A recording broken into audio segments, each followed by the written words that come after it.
So hiyo tumesema tumekataa na tumekataa. Mwanduma kwanne poko yangi okethore Mach mano owang'o kuonde nindo ariyo mag skund yawuoyi ma Masii mayudre kaonti ma Machakos.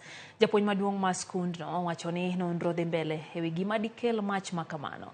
Mano osim kod josim Mach maboma ma Machakos. Mach no nochakore odhiambo manyoro, kata kamano onge japuonjre mano oyudo hinyruok.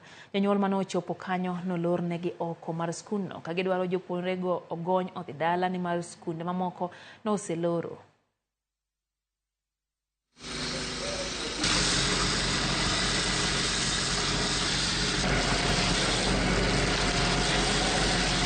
Na kama mtoto anakona right ya kuenda nyumbani shule sikufungwa. Kama sisi watoto tuitwe, wazazi tuitwe tuulizwe, mtakumbali watoto wenu waaje shule? Tukikumbali ni sawa. Kama tukiitwa shule tuulizwe watoto waaje nyumbani nini shule?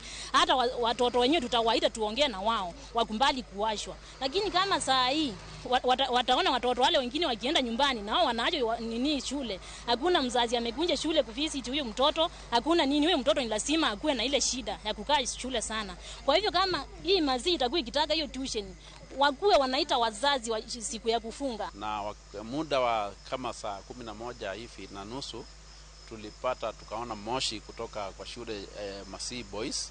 Tukakimbia hapo, tuka-establish 3 domes were on fire. And what we did actually, we mobilized, we called reinforcement from Machakos county government, and luckily they sent a fire engine, and they managed with the help of the locals here to put off the fire, but it has taken too long to get off the fire because it was very huge. Hatujatambua kwa sasa kiini cha moto kuanza kwa sababu tuko hapa kazi tunaendelea. Kwa hivyo tukimalizia tu nitafanya uchunguzi kama fire officer nijue ni nini ambacho kilichoanzisha moto.